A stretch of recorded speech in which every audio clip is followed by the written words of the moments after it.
tiene que ver con los últimos grupos, los últimos órdenes que vamos a ver, y eso lo repasan más lo vieron, lo van a ver con los prácticos. Así que cualquier cosa me van frenando.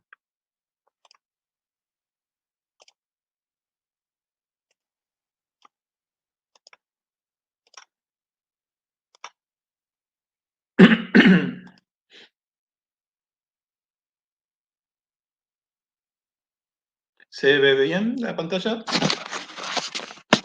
Sí, sí, bien, bien. Bueno, perfecto. Bueno, vamos a ver los últimos grupos que nos quedaban. Estamos dentro de los holometábola o endoneóptera. ¿Sí?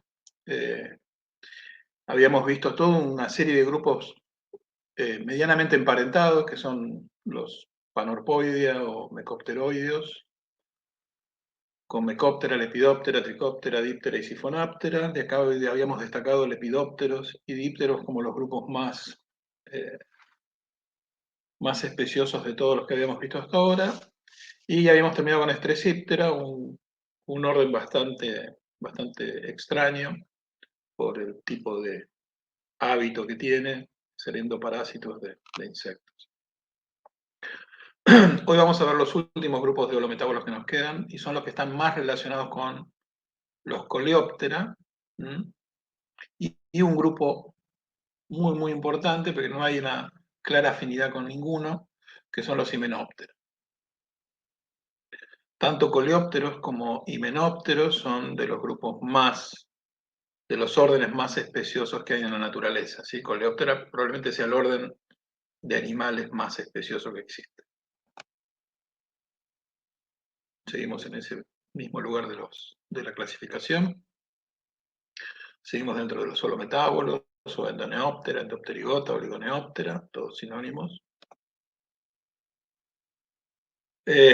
Vamos a empezar con este grupo de órdenes, conocidos como neuropteroideos, o antiguamente como neuróptera, después dividido en estos tres, siempre bastante asociados con los coleópteros, y finalmente con himenópteros, cuya vinculación con los grupos que vimos la semana pasada es bastante débil, pero bueno, se sostiene a lo largo del tiempo.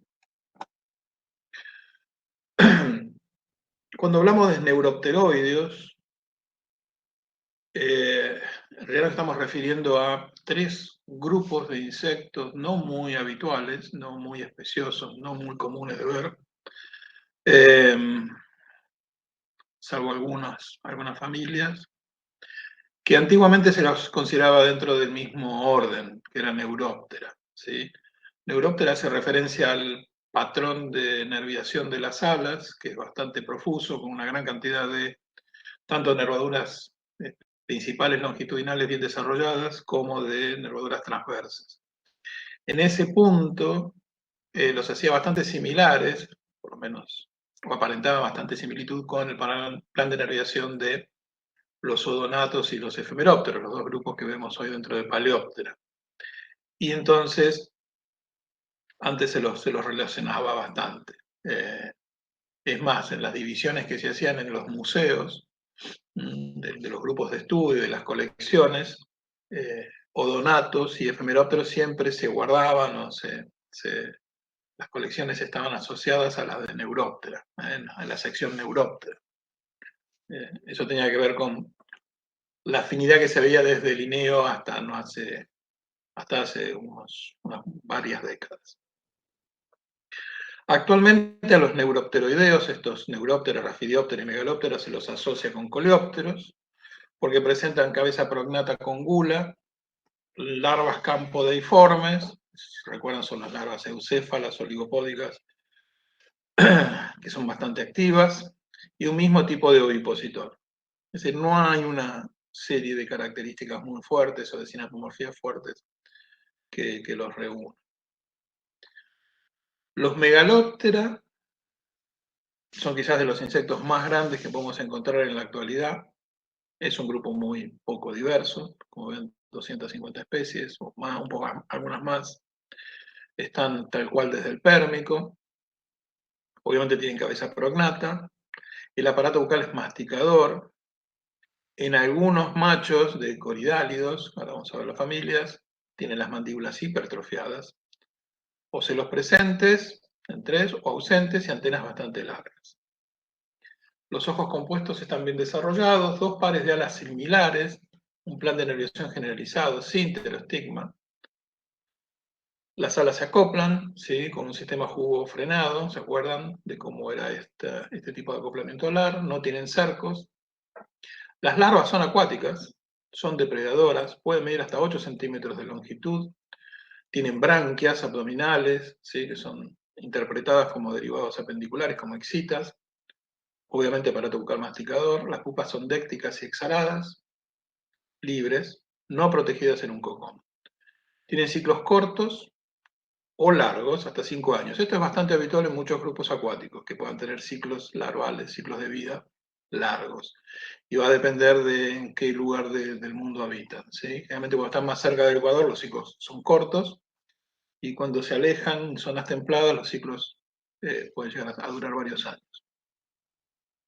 De 10 a 12 estadios larvales, el último deja el agua para empupar.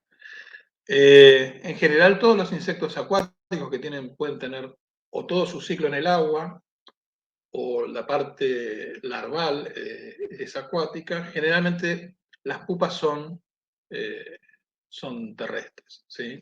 O las pupas y los adultos, o las pupas al menos, la gran mayoría de los casos son terrestres.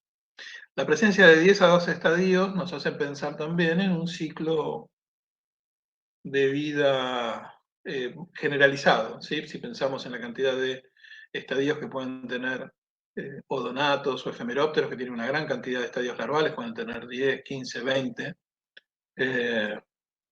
y la escasa cantidad de estadios larvales que se dan en otros grupos como más derivados, como eh, pueden ser quizás hemípteros, pueden ser dípteros. Generalmente la cantidad de estadios es menor. Hay 2 familias reconocidas, coridálidos y ciálidos. Podemos encontrar en el país, más que nada asociados a ríos con cierta energía. En la zona cordillerana, precordillerana, podemos encontrar megalópteros, perdón. En coridálidos son pavadas, no son pavadas, pero para las características que vemos en la cursada, sí, podemos distinguirlas por la cantidad de pares de branquias abdominales, es decir, la cantidad de segmentos que presentan branquias abdominales, y si hay ocelos presentes o ausentes, ¿sí? Como ven, las alas son más o menos similares, tienen un patrón de nerviación bastante complejo, de ahí viene su asociación en neuropteroides, y en este caso las mandíbulas hipertrofiadas, ¿sí? Son bichos muy grandes, pueden llegar a ser muy grandes, hasta 15 o más centímetros de largo, son eh, muy lindos. Una cosa interesante de ver en estos grupos es cuando uno ve las larvas, cuando ve las pupas,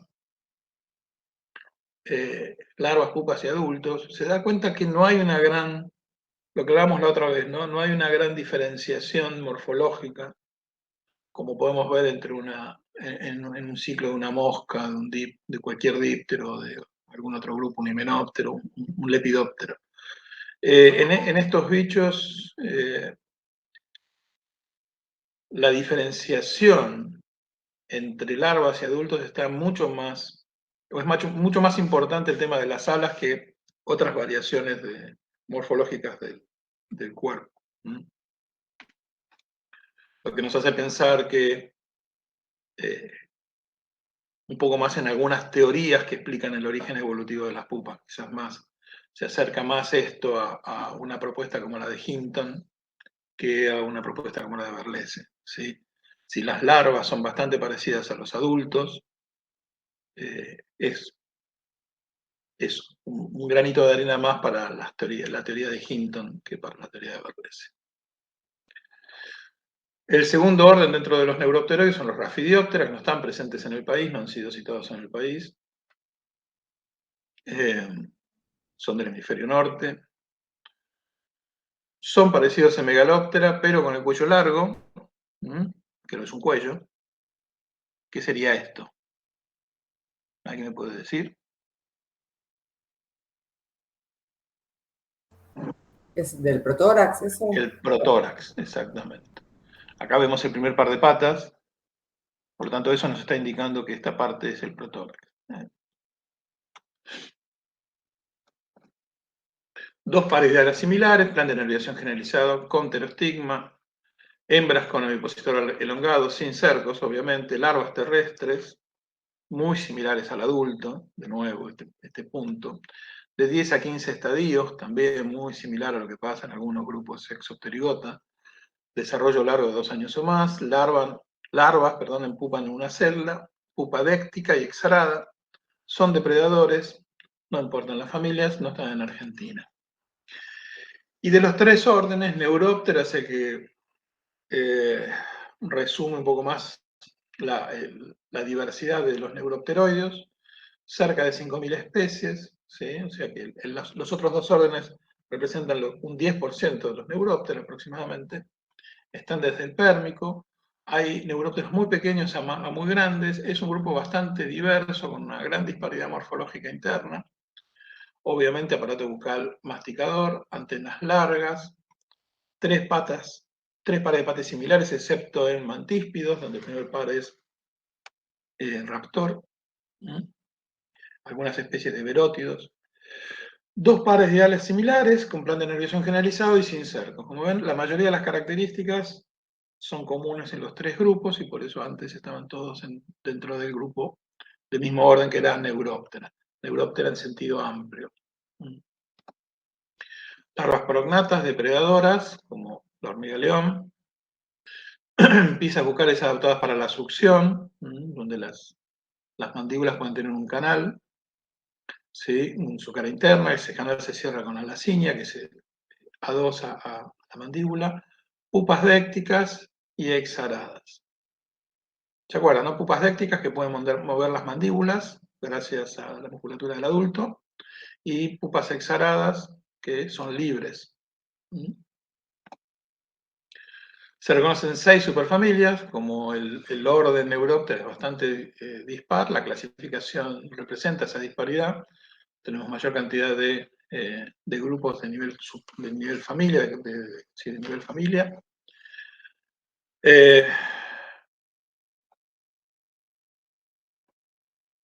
Los más relevantes son Mantipoidea, con Mantíspide, donde tenemos el primer par de patas adaptado para cazar, ¿sí? Fíjense en las alas, bastante similares a lo que venimos viendo. Tiene un ciclo tenomórfico, es decir, que presenta distintos tipos de larvas. Y una de las más grandes es Hemerobioidea, donde están los crisópidos, que son un grupo de animales que se usan bastante en control biológico. Entonces, tenemos las crisopas, bastante comunes de ver en la ciudad, si están cerca de un jardín o algo, son estos bichitos bastante verdes generalmente, y también hemeróvidos, también fáciles de ver en la ciudad, son más chicos, bastante más chicos que los crisópidos, y de colores un poco más oscuros, pardos, pero también son fáciles de ver. Esos días de calor que vienen bastantes bichos a la luz a la noche. Y después tenemos los mirmeleóntidos, que es un grupo que a veces se confunde con cigópteros, por el tipo de alas, son bastante parecidos para el que no tiene el ojo más o menos entrenado, cosa que a ustedes no les puede pasar. ¿eh? Eh, si bien se pueden llegar a confundir un poco por el tema de las alas, cuando ven las antenas ya no tienen más dudas de que esto no es un odonato. Los odonatos tienen antenas cetáceas y en los mirmeleóntidos hay antenas muy, muy desarrolladas. Además, el tema de la larva, ¿sí? Las típicas larvas que hacen esos embudos y que están esperando las presas que caigan en esos embudos con estas mandíbulas bien potentes. Eh, Los milminántidos no son habituales de ver por acá, pero si uno sale un poco más a los pastizales, generalmente puede llegar a encontrar este tipo de animales. Bueno, un poco más la variación que podemos encontrar. Son bichos muy, muy lindos, los neurópteros, muy agradables. No están muy bien estudiados en el país, aunque hay un grupo destacable de investigadoras que se dedicaron a neurópteros que en el Lillo, en Tucumán, inicialmente orientados a grupos de interés como controladores biológicos. Pero falta relevar bastante el país respecto a los neuropteroides. Hay trabajos, hay varios trabajos, hay cosas hechas, lo de Tucumán es muy relevante, pero a nivel país quizás faltaría un poco más de desarrollo del grupo. Bueno, pasamos al tanque de los artrópodos, el orden más especioso de todos los bilateria, o de todos del reino animal, que es Coleóptera. Los coleópteros tienen una particularidad interesante, que son el grupo más abundante, más especioso, pero es uno de los que menos se ve en la naturaleza. No es muy común ver coleópteros, salvo que uno los vaya a buscar. Cerca de 300.000 especies, obviamente hay más, están también desde el Pérmico, pueden llegar a ser muy grandes, hay coleópteros muy grandes, como podemos encontrar en Iguazú, en Misiones, algunos bichos de 15, 16 centímetros, en Amazonas también. Aparato bucal masticador. En algunas especies las mandíbulas son sexualmente dimórficas, antenas típicamente con 11 segmentos son de forma variable, los ojos pueden estar ausentes.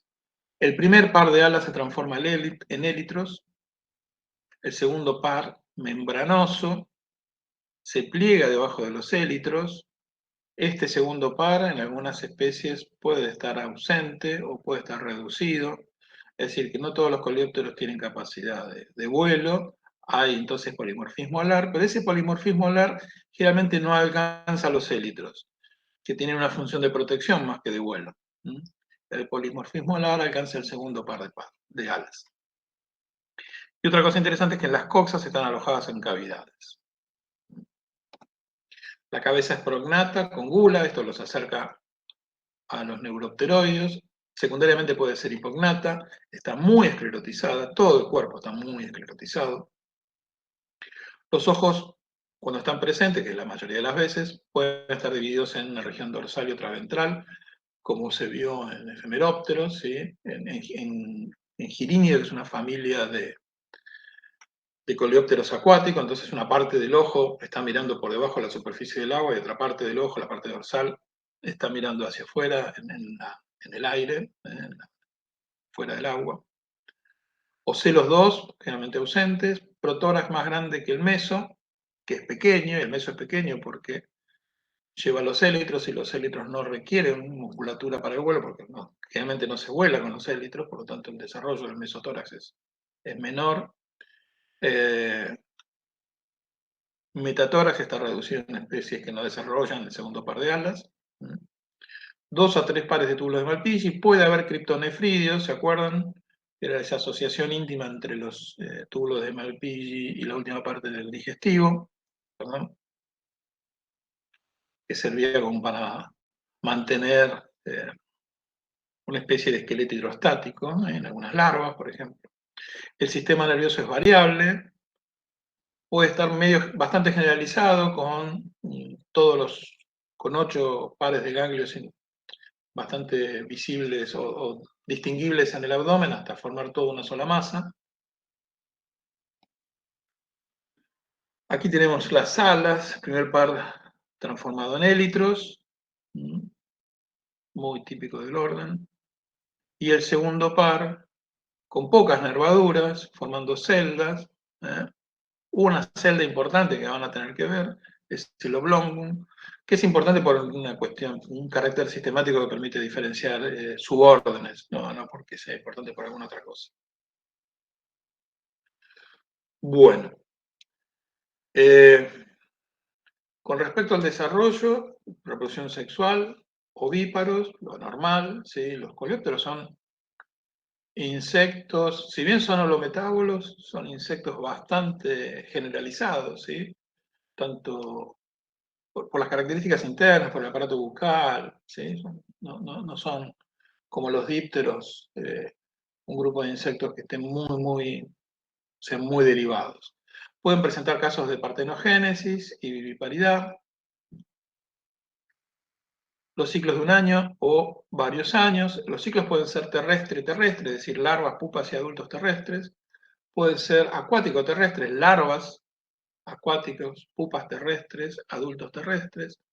Pueden ser acuáticos, las larvas y los adultos son acuáticos, pero las pupas son terrestres, incluso en algunos grupos acuáticos, excepto en Cefenide, donde las pupas tienen respiración branquial. Entonces, en general, en todos los casos, las pupas son terrestres, incluso cuando vuelven al agua como adultos. Las larvas son variables, eucéfalas, con aparato bucal masticador, pueden ser ápodas, oligópodas, tanto campodeiformes como escarabeiformes, y polípodas.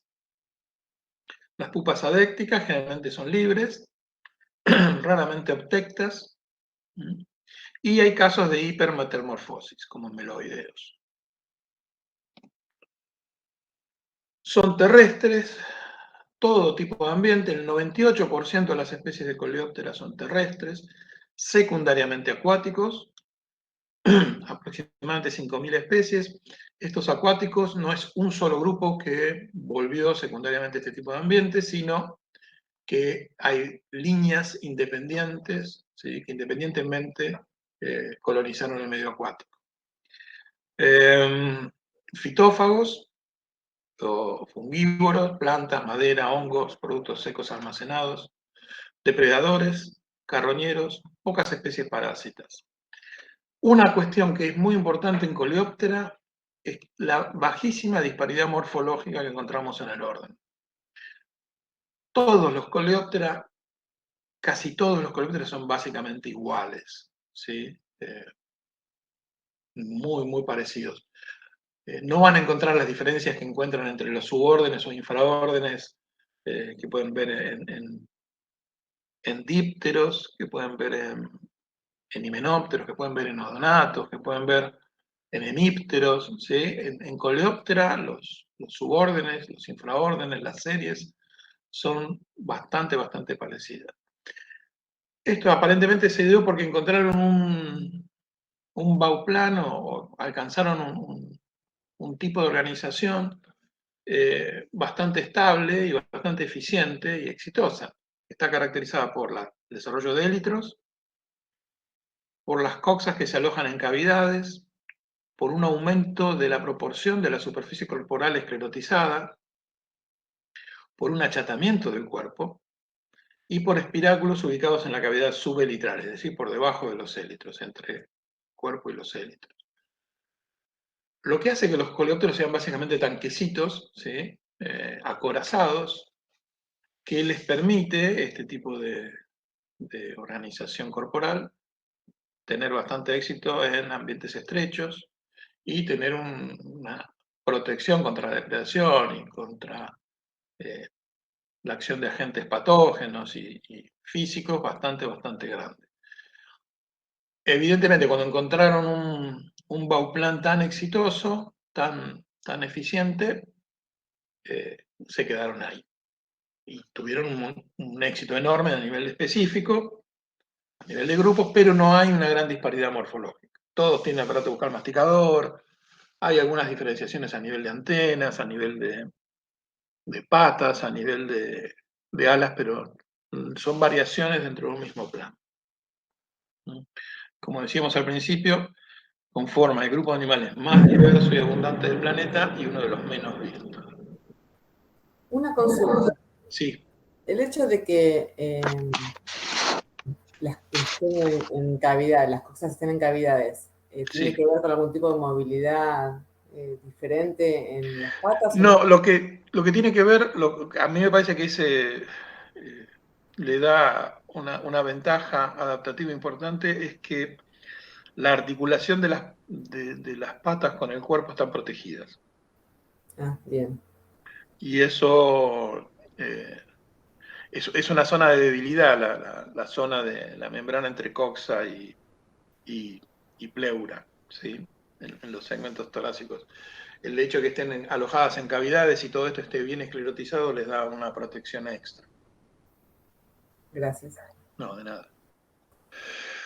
Bueno, se supone que tiene un origen monofilético a partir de un antecesor de tipo megalóptero, o algunos autores han propuesto un origen polifilético.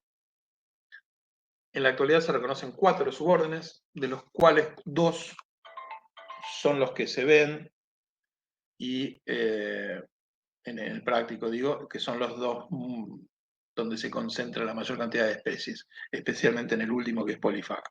Entonces tenemos Arcostemata, Adefaga, Mixofaga y Polifaga. Arcostemata, cerca de unas 30 especies, están en Argentina, las posteriores enrolladas en descanso, las alas posteriores no tienen oblongum, es esa celdita que veíamos hoy, el oblongum. El surco notopleural está presente, este es un surco que van a encontrar en el protórax, lo van a, bueno, si tuviéramos prácticos presenciales lo verían con facilidad. Pero como ven son datos, son características bastante poco informativas, ¿no? Poco, no sé cómo decirlo, poco trascendentes respecto del plan de organización. Coxas 3 móviles, no están fijas al metaesterno, larvas con patas de 5 artejos y 1 o 2 uñas, mandíbulas con área molar y madera, o sea, se alimentan de madera en descomposición las larvas y de polen los adultos. Más allá que algunas de estas características las tengan que saber para diferenciar los subórdenes en los prácticos y los parciales, lo que me parece más interesante es que vean que no hay caracteres eh, que nos hagan pensar que funcionan diferentes, ¿sí? Como por ejemplo, no sé, en odonatos, la diferencia entre los subórdenes son cómo son las alas, cómo vuelan, cómo es la genitalia, cómo son las larvas, cómo respiran. Bueno, hay muchísimas diferencias que hagan que un cigóptero funcione bastante diferente a un anisóptero. Acá esas diferencias son bastante mínimas.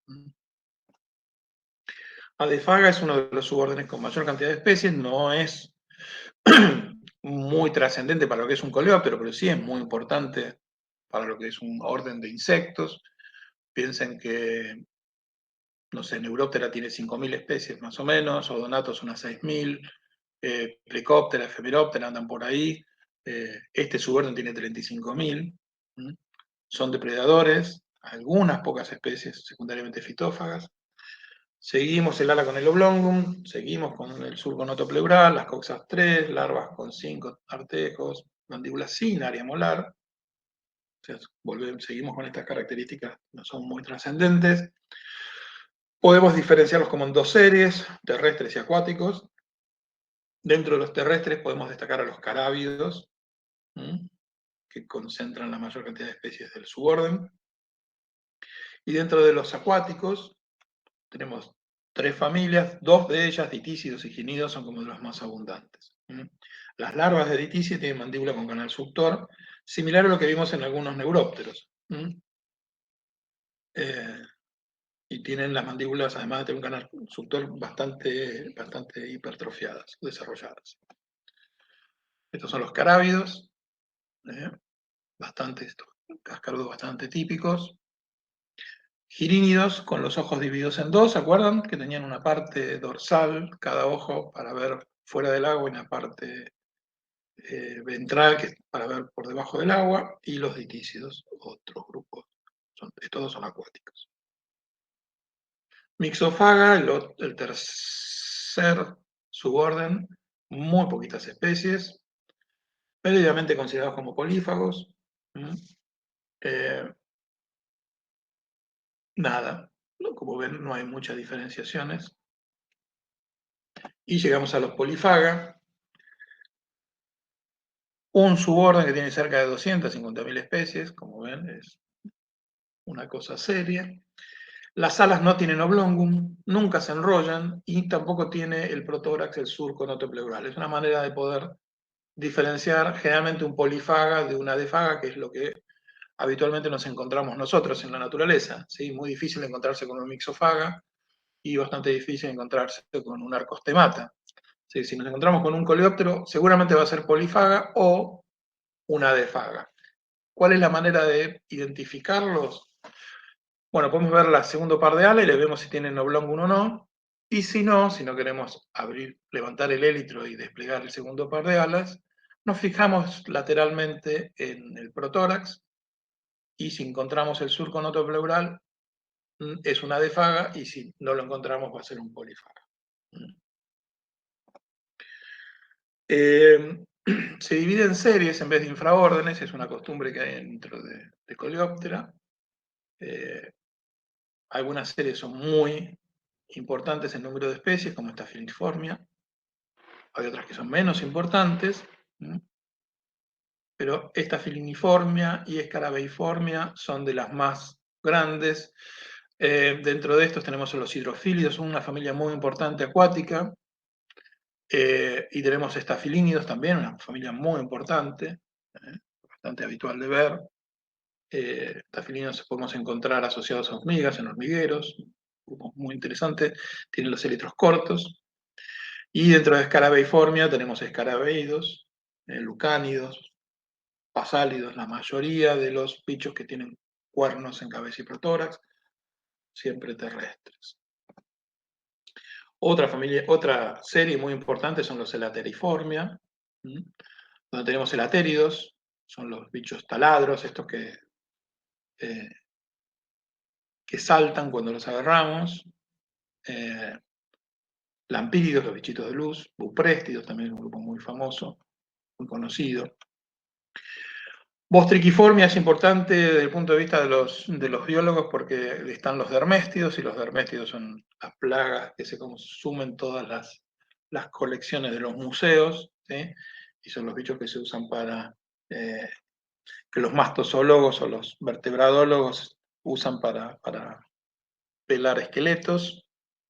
Y después un grupo muy, muy importante son los Cucugiformia, donde tenemos a los curculiónidos, un grupo de familias, son los curculinoides, son los gorgojos, donde están los coccinélidos, muy importantes, las vaquitas, están los cerambícidos, los taladros también muy importantes, los crisomélidos, son todos grupos muy importantes desde el punto de vista agronómico y forestal también, el tema de los cerambícidos, los curculiónidos, almacenamiento de granos, es un grupo muy, muy importante desde el punto de vista de asociación con el ser humano, también por la cantidad de especies. Nos notemos un poco la gran disparidad que hay. Estas son los que les comentaba que tenían los élitros cortos, los estafilínidos, estercoleros, gorgojos. Pero si ven con detalle, si analizan un poco con detalle, es un grupo de insectos con una bajísima disparidad morfológica, con un éxito tremendo,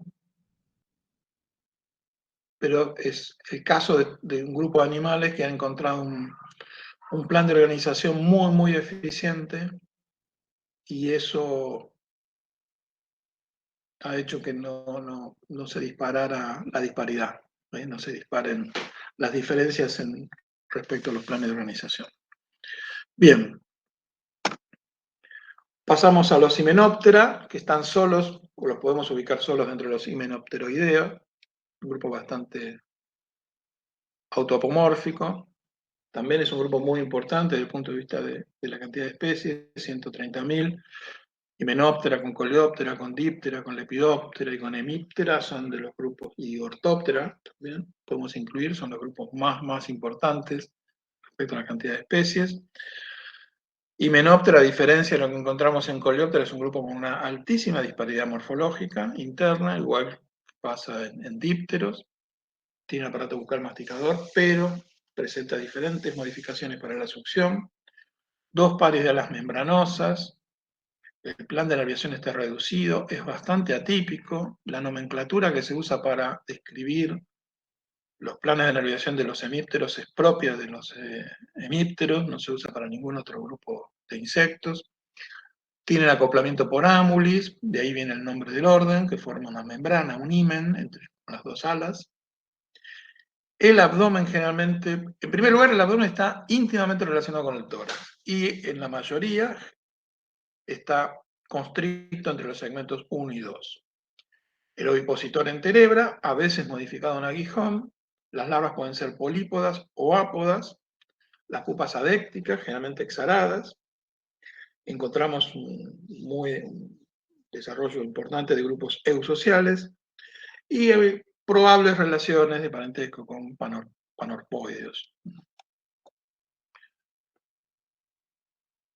De esto estamos hablando cuando hablamos de himenópteros, distintos tipos de avispas, abejas y hormigas de abejorros. La cabeza es hipognata, es muy móvil. No hay, la relación entre tórax y cabeza es muy móvil. A veces es holóptica, los ocelos están presentes, las antenas son variables, bien desarrolladas, en ocasiones con dimorfismo sexual, pero en los mismos grupos podemos encontrar bastantes diferencias a nivel de las antenas. Como decíamos hoy, las alas forman una sola membrana por su acoplamiento. El protórax es pequeño, el pronoto está fusionado al mesonoto. Se encuentra el pronoto mejor desarrollado en especies caminadoras, como por ejemplo las hormigas, o cavadoras, por ejemplo los pompílidos, algunas avispas muy grandes, por ejemplo las que cazan arañas y llevan las arañas y las meten en nidos o en cuevas que cavan en el piso. Eso hace que el pronoto esté bien desarrollado por la mayor importancia que tiene la movilidad de las patas 1. El meso está bien desarrollado y el metanoto está representado por un esclerito angosto entre el escutelo y el propodeo. El propodeo es un derivado del primer segmento del abdomen. Abdomen unido amplia e inflexiblemente al tórax. Y en los apócrita, el primer segmento del abdomen está fusionado al tórax. El tergito que deriva del primer segmento del abdomen se denomina propodeo. El esternito desaparece, el segundo segmento forma un pecíolo, y ahí se da que el tórax ya no es un tórax, porque es el pro, meso y meta más el primer segmento del abdomen, entonces ya no se llama tórax, sino alitronco. Y el abdomen ya no es un abdomen, porque le falta el primer segmento, y forma el gáster o metasoma. Un segundito.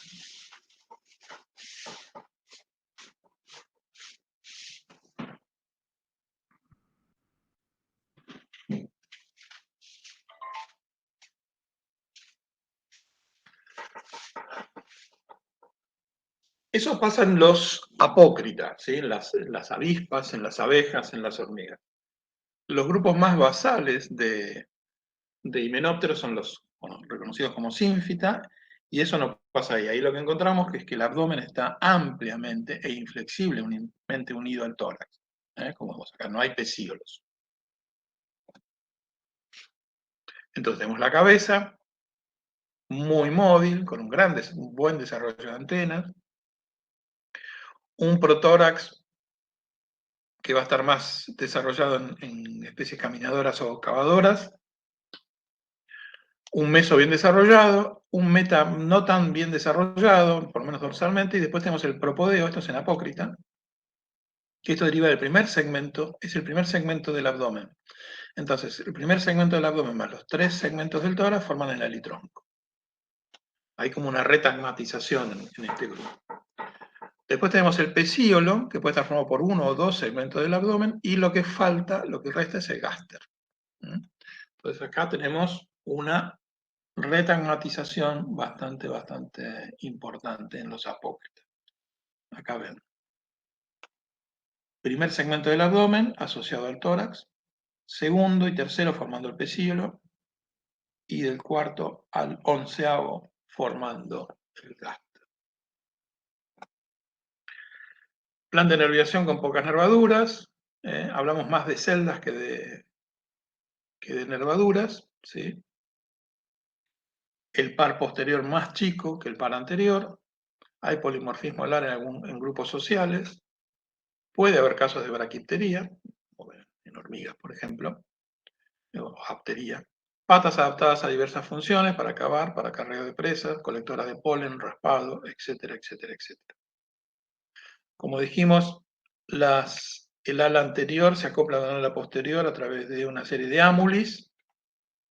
El ala anterior tiene este pliegue en el margen posterior, y los ámulis se encuentran, son como estas agujas de crochet, se encuentran en el margen anterior del ala posterior. Y eso les permite volar como si tuvieran un solo par de alas. Y por eso la reducción del segundo par, para que el perfil de todas, de las dos unidas, parezca una sola ala. De 2 a 250 túbulos de Malpighi, sistema nervioso variable, glándulas anexas al reproductor femenino. Esto es muy importante porque la presencia de estas glándulas o la modificación de estas glándulas ha dado bastante éxito al grupo. Se pueden transformar en glándulas de veneno y en la glándula de Dufour, que sirve para lubricación del ovipositor, etiquetado de presas, feromonas de sendero y de alarma. Esto ha sido muy importante en el desarrollo de los grupos sociales. Bueno, disparidad morfológica a nivel de aparato bucal. Las mandíbulas presentes, gáleas o labios frecuentemente alargados, adaptados a ingerir líquidos. Esto como algo más o menos generalizado para himenópteros. Podemos encontrar himenópteros con un aparato bucal típicamente masticador en sínfita, que son estos grupos basales. Lamedor, donde las mandíbulas están adaptadas para procesar materiales, cera, barro, pero no necesariamente intervienen en la alimentación. Las maxilas y el labio se alargan, las glosas forman una lengua larga y flexible, galeas alargadas y aplanadas, sin las ciñas, palpos maxilares reducidos. Y dependerá si el alimento es de fácil acceso, ¿sí? Se forma un tubo con glosas más los palpos, y si el alimento no es de fácil acceso, solo se utilizan las glosas. Pero bueno, tenemos aparato bucal masticador y aparato bucal lamedor. Y los ovipositores también vamos a encontrar disparidad. Tenemos el ovipositor en terebra, que son los 3 pares de valvas que sirven para cortar tejidos, generalmente vegetales, que se usan para posturas endofíticas. Esto lo vamos a ver en todos los sínfitos. Perforante, adaptado para insertar huevos profundamente en los tejidos del hospedador, que generalmente son insectos, o transformados en aguijón en aquellos grupos eusociales donde algunas hembras deciden no reproducirse.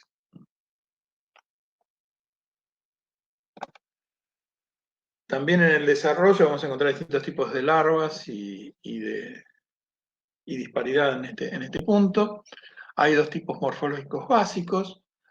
La de los sínfita es eucéfala, oligópoda o polípoda, con aparato bucal masticador. La hace un poco parecida a las polípodas a una larva de un lepidóptero. Si se alimentan en la superficie, poseen de 6 a 8 pares de patas abdominales.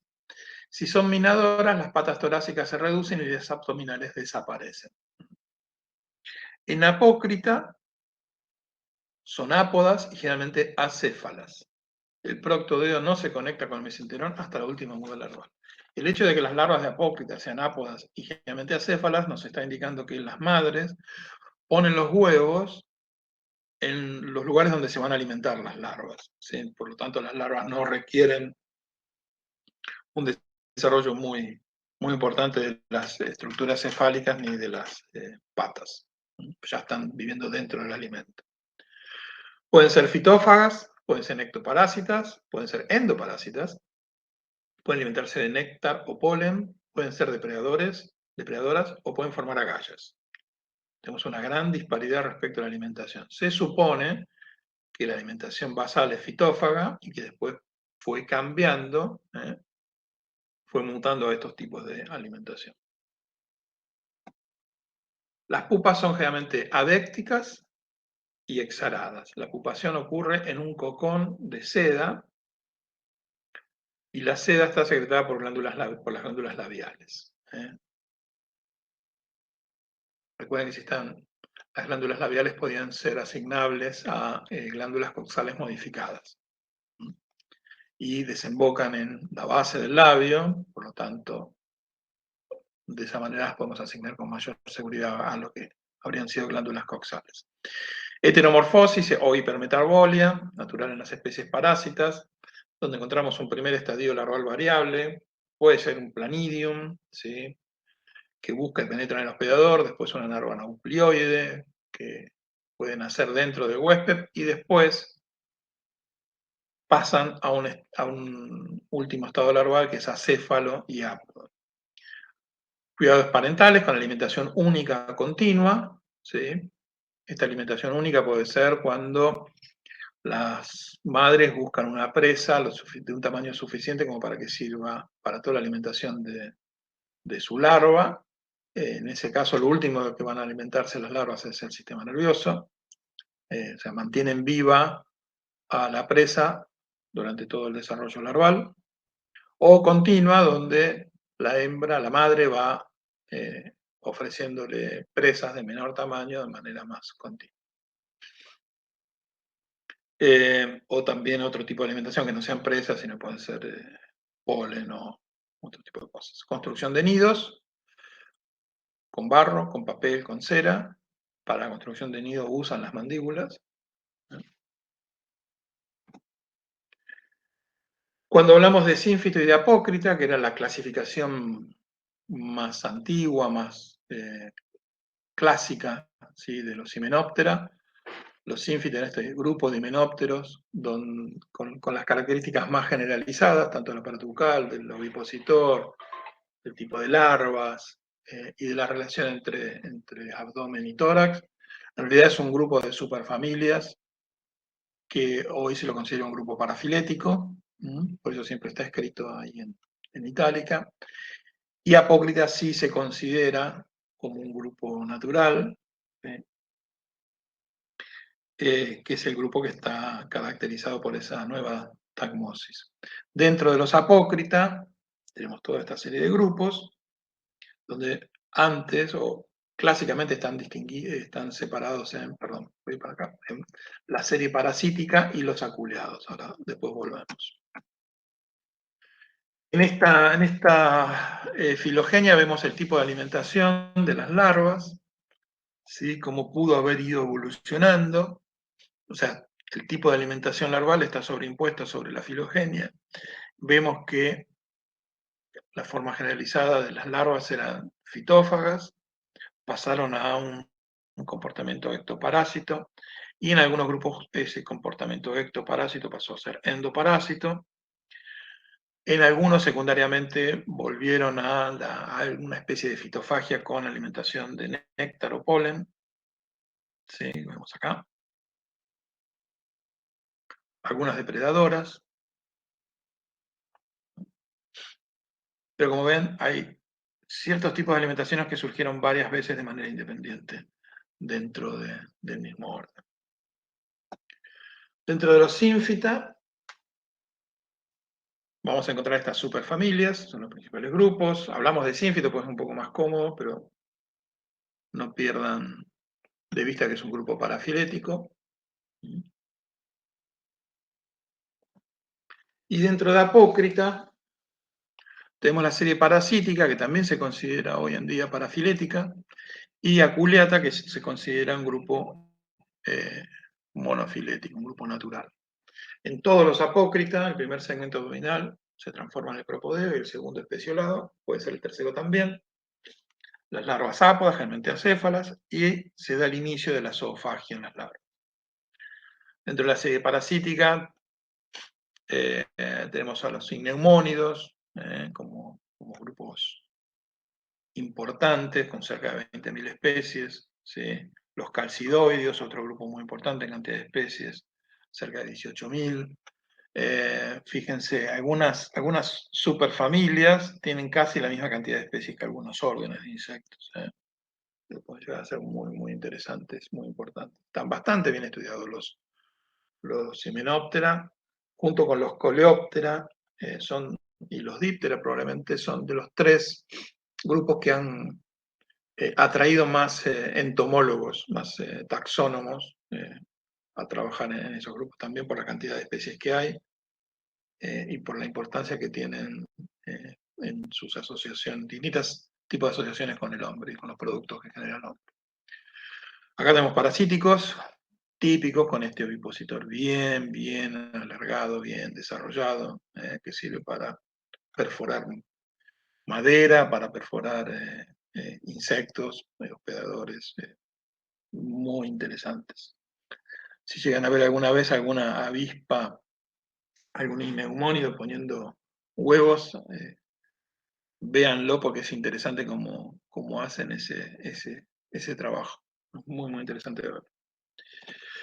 Y después tenemos los aculeados, donde las hembras desarrollan el aguijón, ¿sí? A partir del ovipositor, la modificación del ovipositor.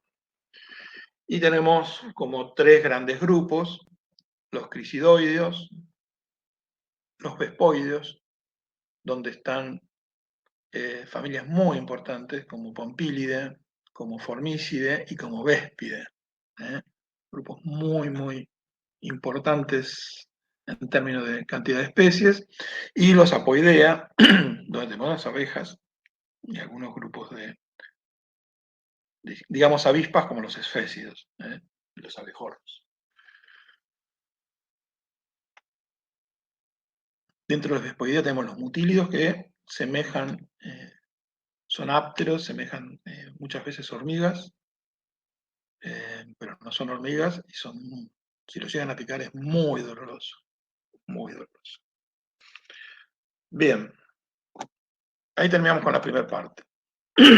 ¿Alguna consulta? ¿Alguna duda?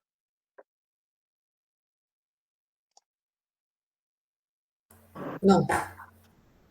No sabe, no contesta. Muy bien. Pasamos a la última parte de la clase, que tiene que ver con insectos que desarrollan comportamientos sociales. Que es algo atípico.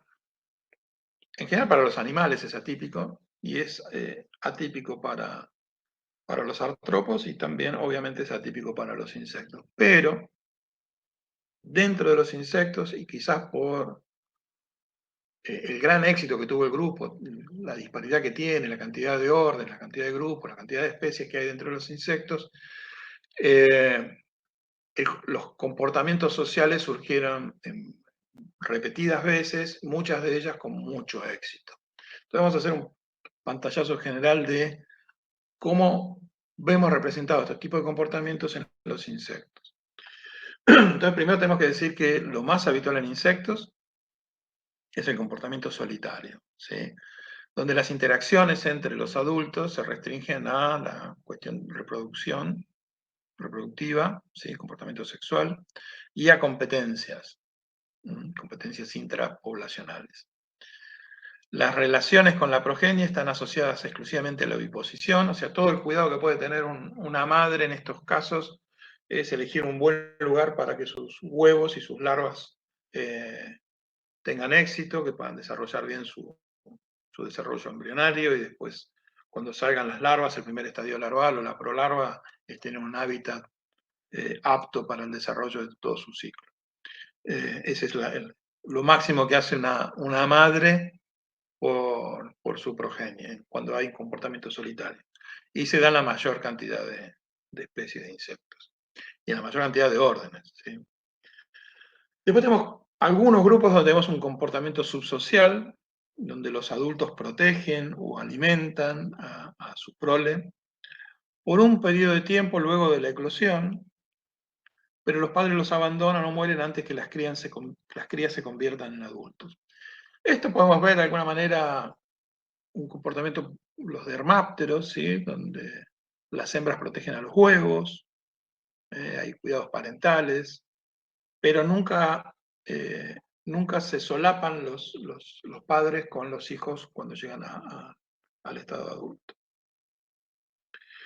Y después tenemos dos cuestiones importantes, que es el comportamiento parasocial y el comportamiento eusocial. El comportamiento parasocial es cuando hay interacción de adultos de una misma generación. No como lo que vimos recién, donde son los padres que tienen relación con su descendencia, sino que individuos en una población de la misma generación que interactúan. Que interactúan más allá de lo que tiene que ver con la reproducción, ¿sí? Entonces podemos tener como tres tipos. Colonia comunal o agregación, hembras comparten un mismo nido, pero cada una construye y aprovisiona celdas con sus propios huevos. Comportamiento cuasi social, cuando una o más hembras colaboran con la construcción y provisión de alimentos mientras continúan oviponiendo. Y el comportamiento semisocial, donde algunas hembras copulan y oviponen, otras de la misma edad y tamaño pueden copular o no, pero no oviponen. Y hay como una primera diferenciación en roles, donde vamos a tener las hembras que oviponen, se van a denominar reinas, y las otras se van a denominar obreras. Este tipo de comportamiento parasocial, de agregación, donde las hembras comparten un mismo nido, podría ser visto de alguna manera como el origen del comportamiento eusocial. Y ahora vamos a ver un poco por qué. ¿Sí? Defendiendo un sitio, un lugar para oviponer, un sitio que se puede defender entre varias hembras. En el comportamiento eusocial, los miembros de la colonia cooperan en el cuidado de las crías. Hay al menos 2 generaciones de adultos solapadas, al menos padres e hijos se solapan en estado adulto, y hay división de trabajo. Hay individuos que se dedican a la reproducción y individuos que se dedican a la limpieza de la colonia, a la defensa, a la provisión de alimentos, al cuidado de las crías. Entonces van a ser los reproductores, que generalmente van a ser reinas, reyes, ¿sí?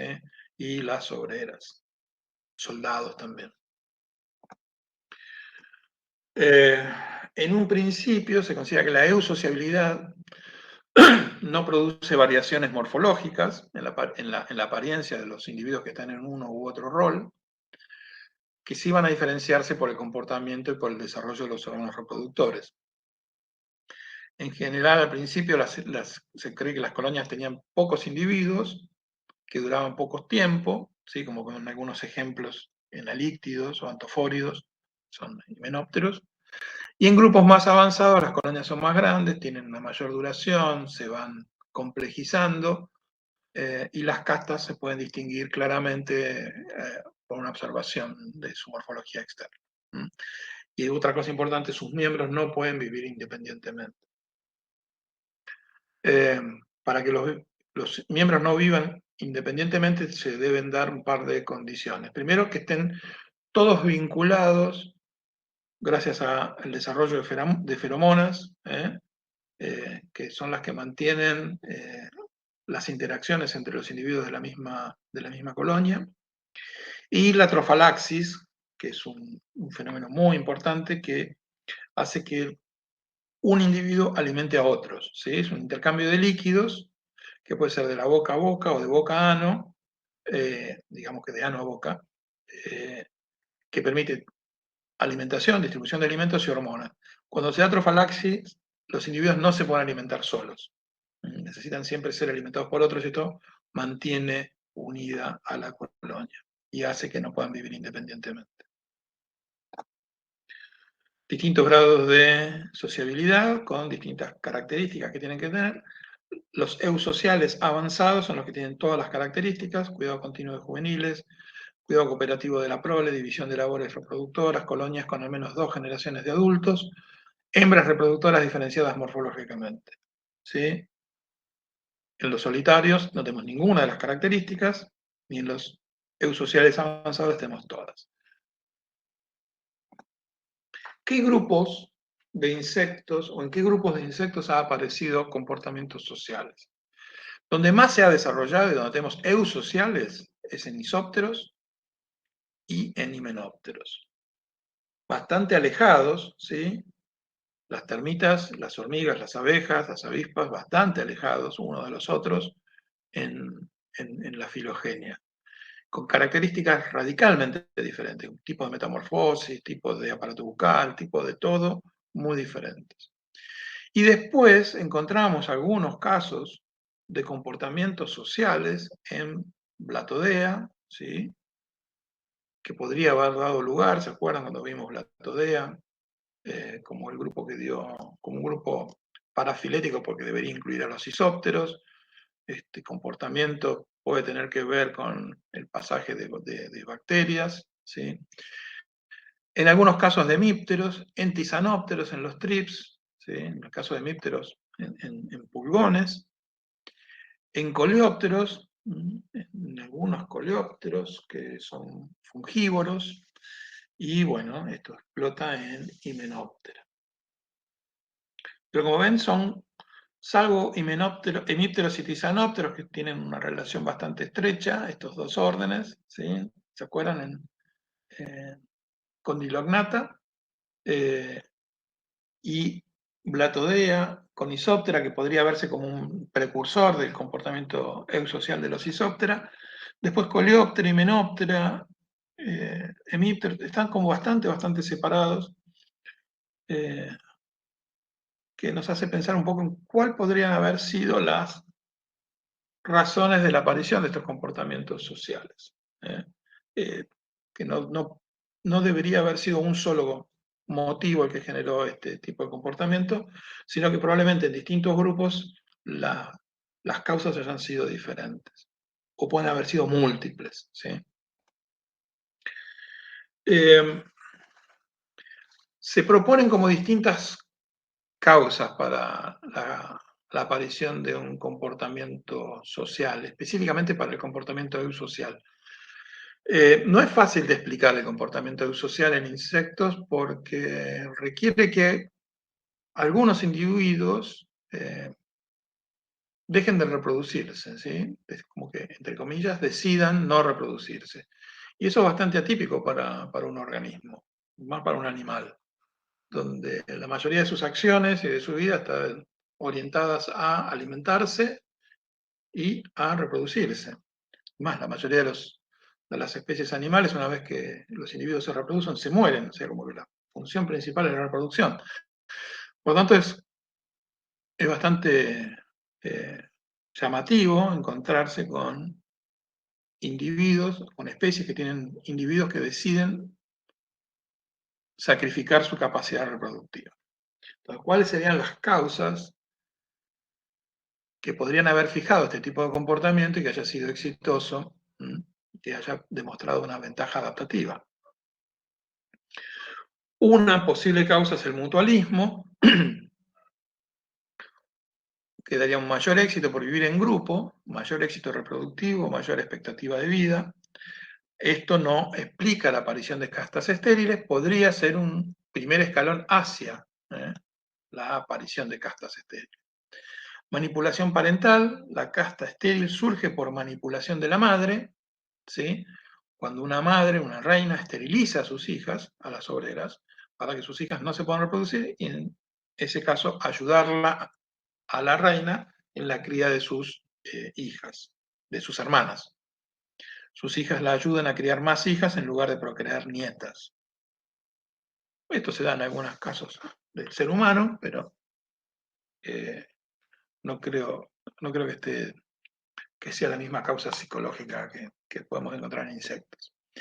Y después tenemos selección por parentesco, que fue propuesta con bastante fuerza a mediados del siglo pasado, la última mitad, ¿sí?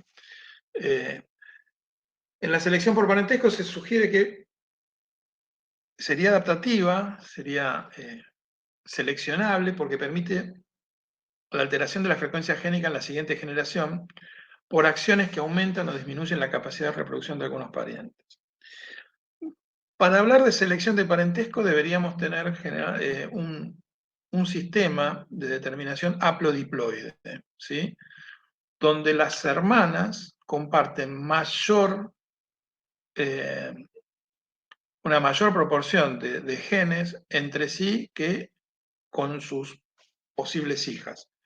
Por lo tanto, la selección de parentesco haría que eficiente que un individuo, una hembra, sacrifique su capacidad reproductiva para dedicarse a cuidar hermanas, porque va a compartir mayor acervo génico con las hermanas que con sus posibles o sus hijas potenciales.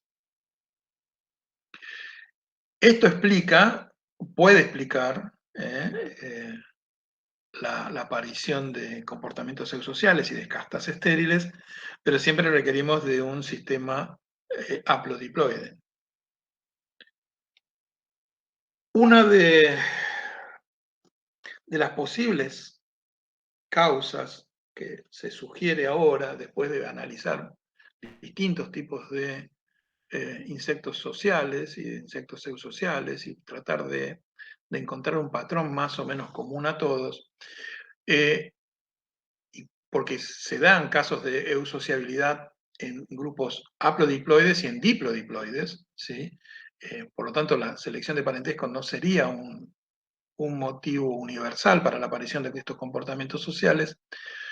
Se supone que hay dos razones anteriores que podrían favorecer la aparición de comportamientos sociales. Uno es la necesidad o la ventaja de defender nidos, buenos sitios para que se reproduzcan las crías.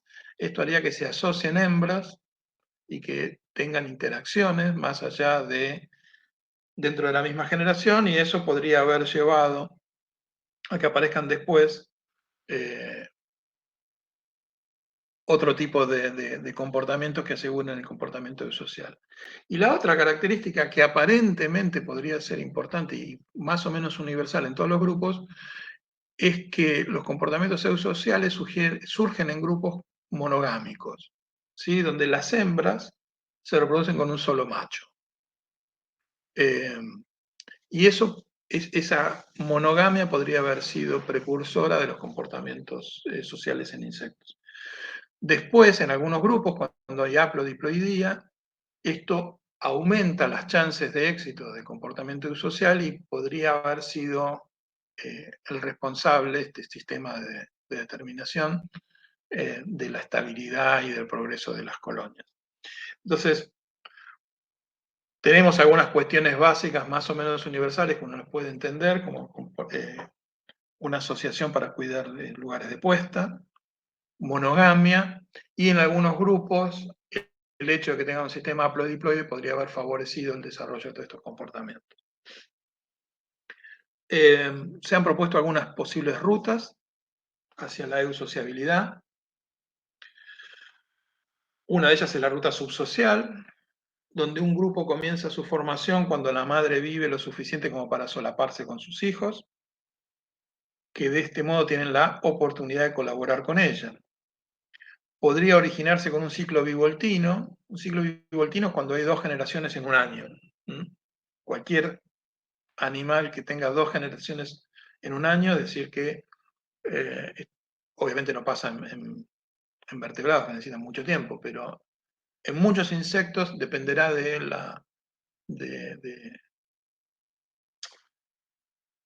lugar del mundo donde vivan, pueden tener ciclos bivoltinos. Acá a esta latitud se pueden dar con bastante facilidad. Entonces, pueden originarse. Una generación surge en primavera-verano, se desarrolla rápidamente y se aparea en verano, es decir, que tiene un ciclo corto, de huevo a adulto, y en verano se aparea para lograr el desarrollo de una segunda generación en otoño. Esa generación en otoño es la que va a sobrevivir durante todo el invierno y después va a estar en primavera-verano para volver a a empezar el ciclo. Si las hembras de la primera generación, la que nacen en primavera-verano, en lugar de aparearse para poner una segunda generación en otoño, pudieran decidir criar a las hijas de su madre, ¿sí?, a las hermanas correspondientes a la generación del otoño, podría originarse un grupo de obreras. ¿Sí? Esta es una manera de que se haya solapamiento de generaciones y que colaboren entre sí. La ruta semisocial es en una especie con cuidados parentales, algunos individuos ayudan a cuidar a los hijos de sus compañeros. Con el tiempo estos ayudantes se solaparían con la siguiente generación y podrían surgir nuevos ayudantes. Son dos rutas diferentes. Obviamente no está claro cómo surgió la eusociabilidad y evidentemente en los dos grupos donde la encontramos hoy en día, que son los isópteros y los himenópteros, donde han explotado, el camino evolutivo hacia la eusociabilidad fue bastante diferente. En isópteros, en termitas, encontramos la división de tareas en una colonia, encontramos castas, le llamamos casta a un grupo de individuos que cumplen la misma función. También podemos encontrar intercastas, ocasionalmente un grupo de individuos larvales con características intermedias entre distintas castas. Esto intercasta se da en isópteros, pero no se puede dar en himenópteros, porque los isópteros son, en primer lugar, exopterigotas, y por ser exopterigotas son hemimetábolos, y por ser hemimetábolos, las larvas se parecen bastante a los adultos. Por lo tanto, durante el desarrollo larval pueden cambiar de casta, pueden empezar a generar ciertas características que empiezan en una casta y terminan en otra.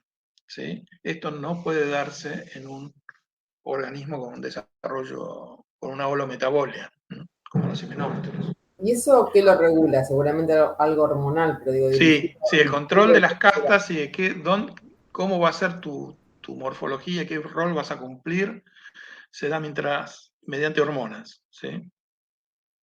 Feromonas, alimentación y hormonas. Hay un gran control del destino de cada uno de los individuos de la colonia, y ese control está determinado por la circulación de feromonas entre los individuos, por el tipo de alimentación que se le da a las larvas y por el desarrollo hormonal. El tema es que dentro de una misma colonia, en algún momento del desarrollo de la colonia, la proporción de castas puede variar. Y puede variar tanto que quizás puedan desaparecer los reproductores primarios, ¿sí? Entonces, en ese caso algunos individuos que están orientados para ser obreros, pueden transformarse en reproductores secundarios, por ejemplo.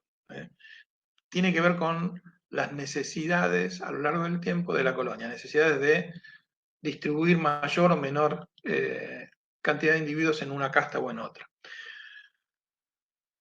Como la metamorfosis es un tipo de hemimetábola, como la determinación del sexo es diploide, y como la alimentación directa es solo en obreras, el resto de las castas y en las larvas pequeñas es por trofalaxis.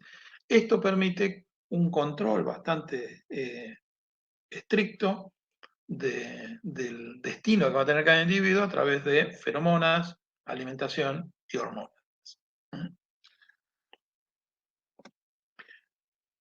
Dentro de las castas más habituales tenemos los reproductores que son primarios o secundarios. Los secundarios son neoténicos, esto cuando pasa algo con los primarios, ¿sí? Son adultos y larvas de ambos sexos, hablamos de rey y de reina en termitas. Normalmente están bien esclerotizados, hay hembras como con el abdomen fisiogástrico, para el desarrollo de huevos casi no se pueden mover, lo único que hacen es poner huevos, cabeza con antenas, ojos bien desarrollados y aparato bucal masticador. Después tenemos obreras, que son adultos estériles, y larvas de ambos sexos. Acá hay larvas, machos y hembras, que participan en las mismas castas. No es como que vamos a ver después en himenópteros, donde el sistema de determinación es haplodiploide. Y tenemos soldados. Son adultos estériles y larvas de ambos sexos, cabeza muy esclerotizada, grande en relación al cuerpo, mandíbulas bien desarrolladas. En algunos tipos de soldados son los nasuti, las mandíbulas se atrofian, y tenemos un nasuti como de narigones, ¿sí? El rostro se proyecta y abre una glándula frontal secreta un tóxico repelente. Y en algunas familias, en los calotermítidos, la cabeza de los soldados puede ser fragmática. Es una cabeza muy grande, muy fuerte, y que puede servir para tapar vías de acceso a los termiteros.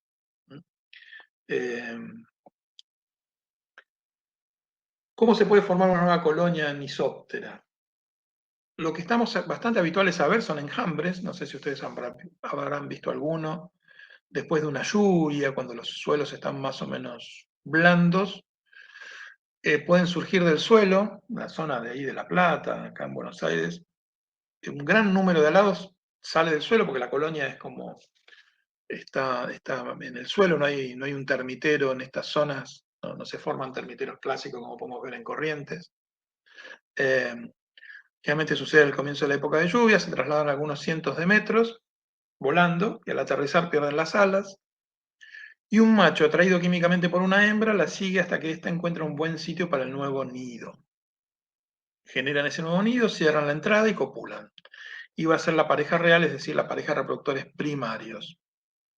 Las termitas copulan repetidas veces a lo largo de su vida.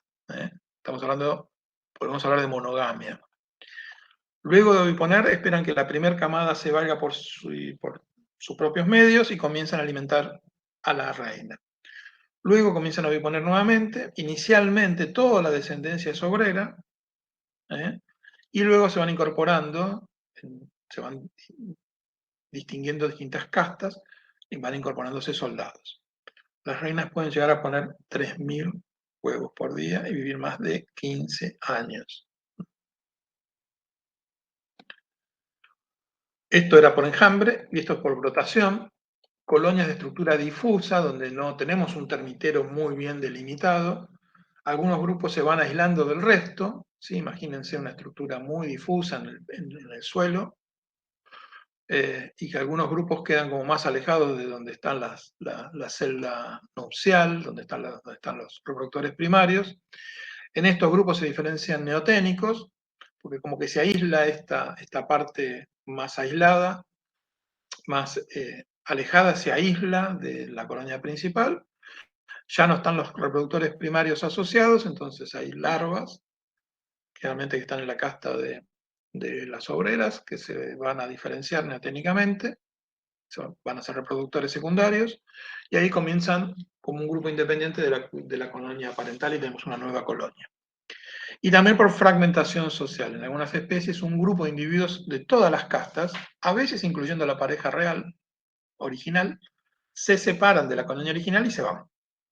En este caso, la colonia original desarrollan reproductores secundarios, que van a ser neoténicos. Esas son las tres maneras de desarrollar colonias para las termitas.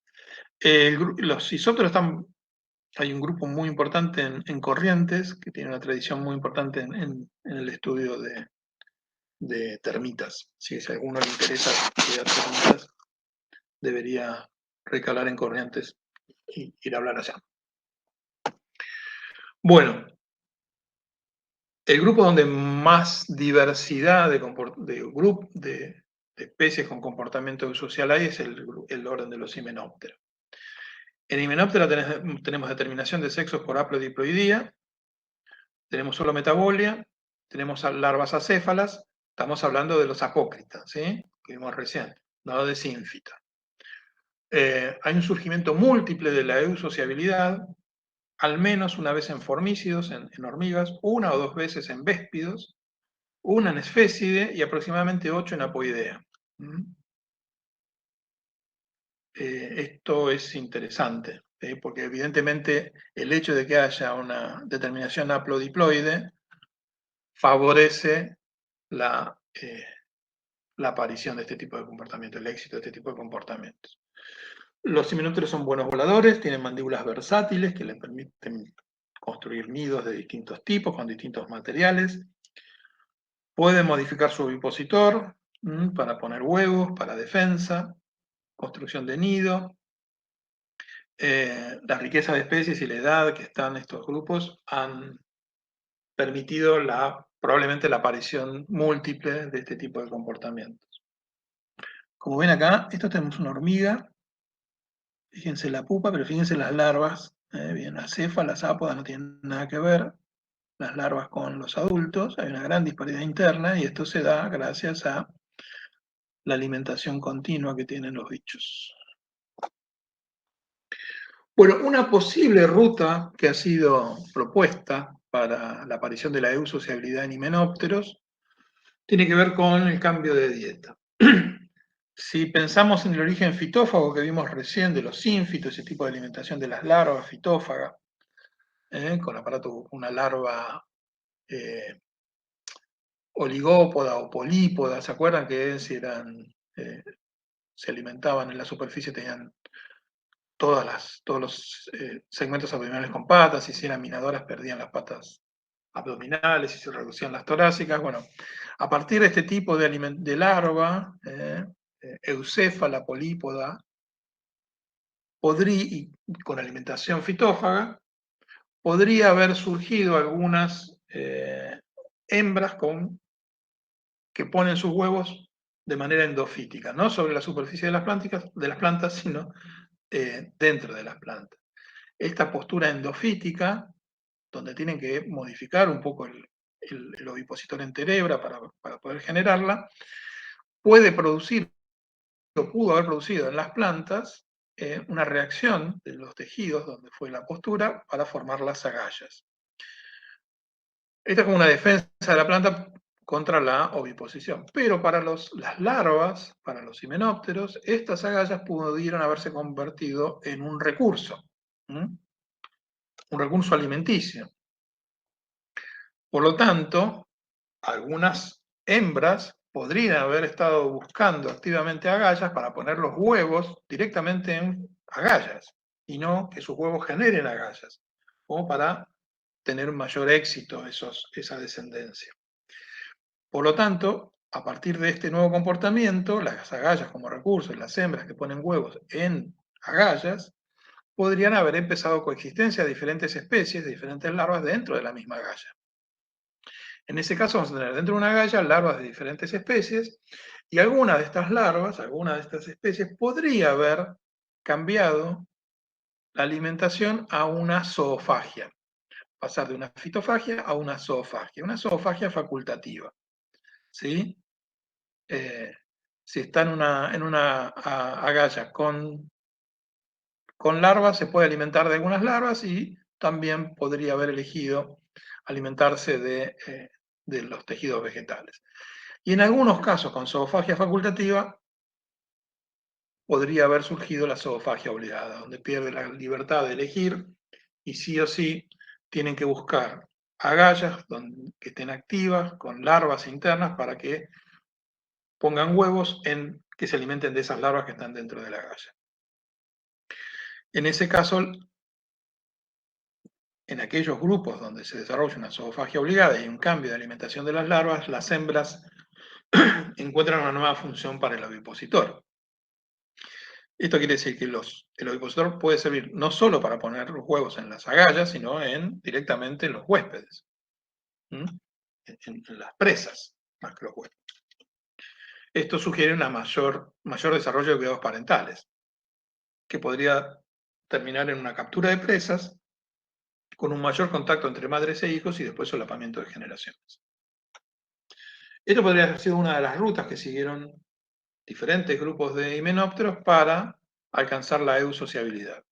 En algún momento este tipo de alimentación zoofágica, la zoofagia pudo haber cambiado nuevamente y pudo haber vuelto secundariamente una fitofagia, o alimentarse de polen, alimentarse de néctar, como pasa en abejas, o alimentarse de hongos, como pasa en hormigas.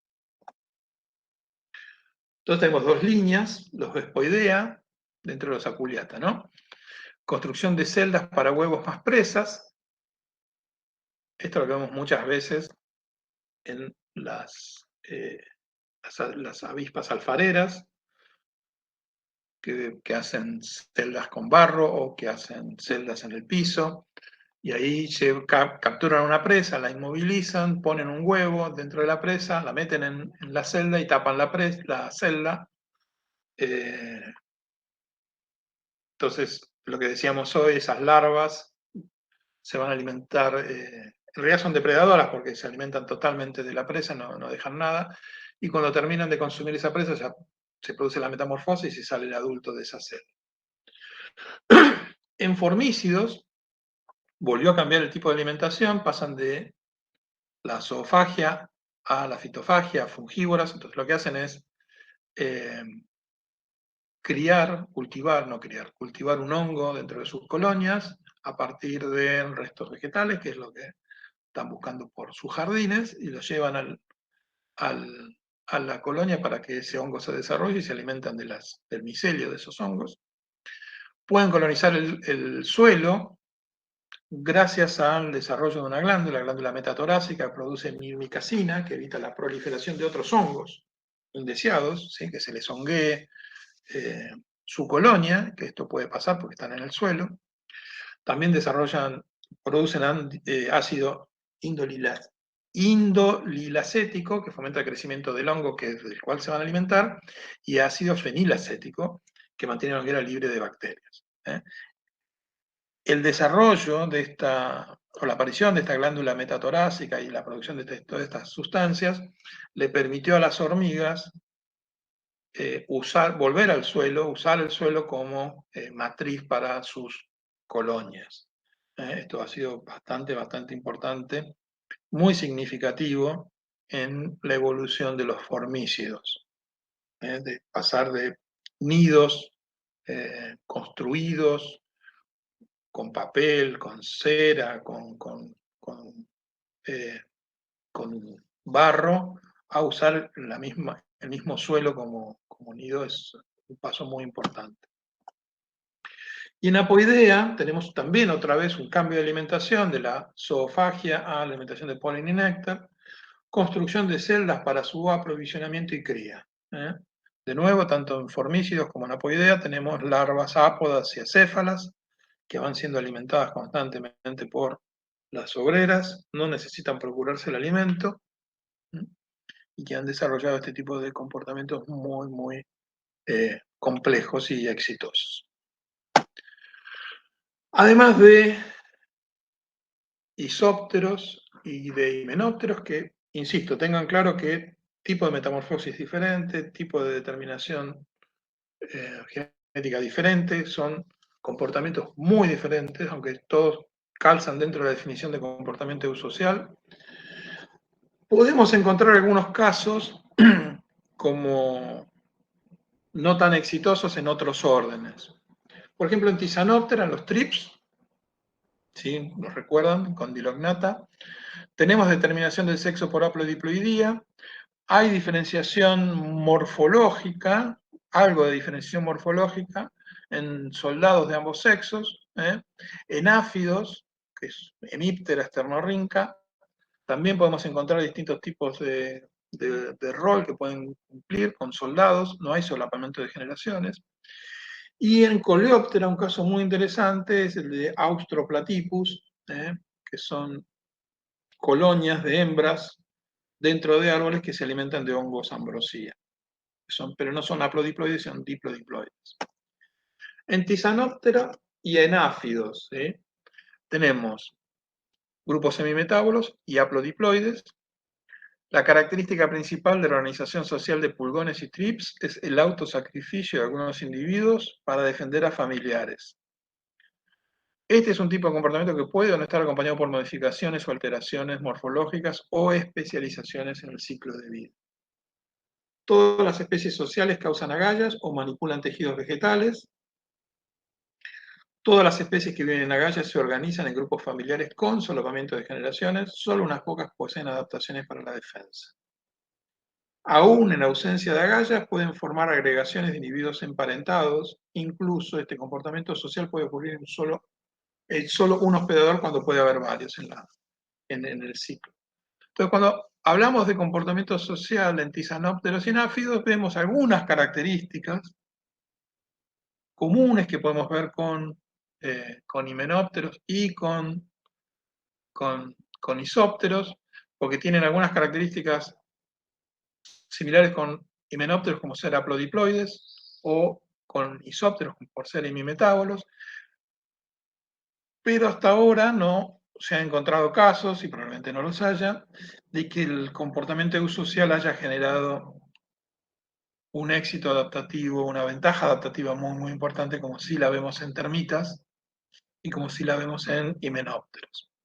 Y el último caso es muy interesante por lo atípico, es el de este coleóptero de la familia Curculionidae, que es Austroclatypus. Estas son las larvas, estos son los adultos. Los adultos tienen un micangio. Micangio es como es como si fuera un bolsillo tegumentario, un lugar, un desarrollo tegumentario donde se alojan esporas de un hongo. Y eso les permite transportar esas esporas de un lado al otro. Estos coleópteros viven en simbiosis con hongos ambrosía, y lo que hacen las hembras es excavar túneles en árboles de eucalipto donde van a cultivar el hongo.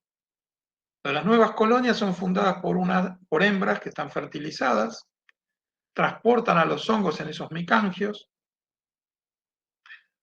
fundan una nueva colonia,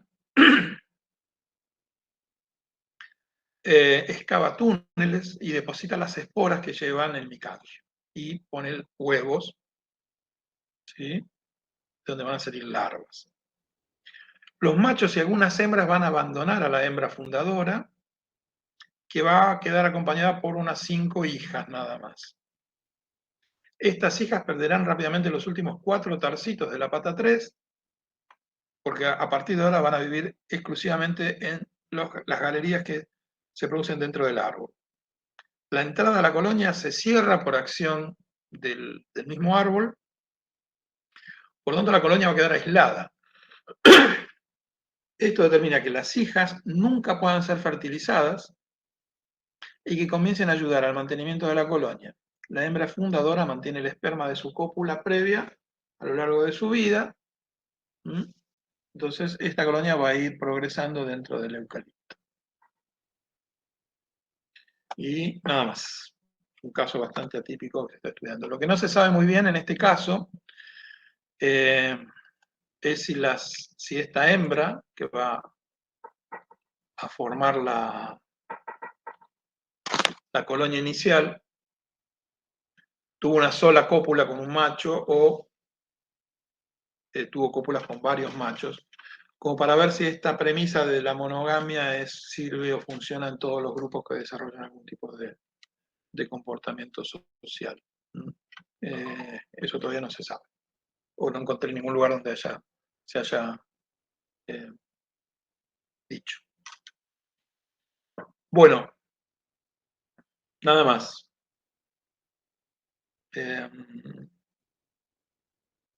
Bueno, terminamos los teóricos. No sé quién está más contento. Si ustedes o yo.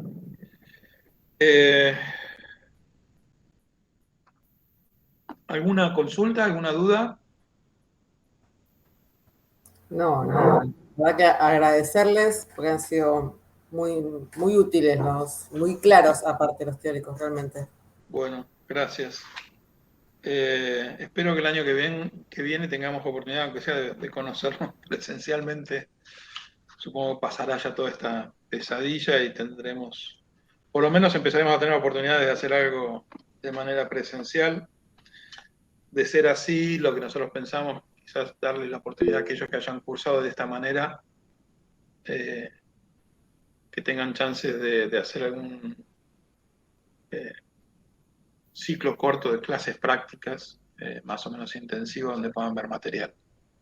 A nosotros nos parece fundamental que ustedes tengan la chance de ver el material, más allá, sin que eso implique la aprobación o no aprobación de la materia, si la aprobaron en esta situación, en estas circunstancias, pero si podemos, vamos a hacer eso, les vamos a ofrecer la oportunidad de organizar algunos ciclos de clases prácticas más o menos intensivos para que vean el material. La semana que viene, si no me equivoco, tienen parcial, ¿no? Sí. Sí. Sí. Bueno, si ustedes quieren, la semana siguiente al parcial, desde la semana del 15, si ustedes quieren, podemos organizar alguna clase de consulta previa al parcial de promoción. Aquellos que sigan con la promoción. En ese caso les propongo el lunes 15 a las 10 para todos los que quieran. Lunes 15. ¿Sí, no? No, me parece que. A ver. O sea, ¿se sabe ya cuándo sería, en el caso de que se apruebe el trabajo práctico, el parcial del trabajo práctico, cuándo se rinde el de promoción? ¿La fecha? Mira, no sé si se sabe o no se sabe, lo que sí te puedo decir que yo no lo tengo anotado. Sí, Sí, tienes razón, lunes 15. pero el lunes 15 es después es el primer lunes después del parcial regular. Sí. Así que me parece que no le vamos a pifiar. ¿Sí?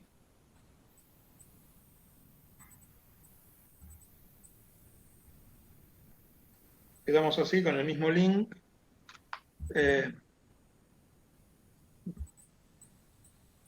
Para tener esa clase para tener un repaso, si es que quieren, ¿eh? No es para nada obligatorio, obviamente. Bueno, yo los dejo que no estoy en la promoción, me voy a trabajar. Bueno, Que sean tranquilos y en serio, realmente muchas gracias por todo. no, gracias a ustedes. Hasta Gracias a luego. vos. Hasta luego.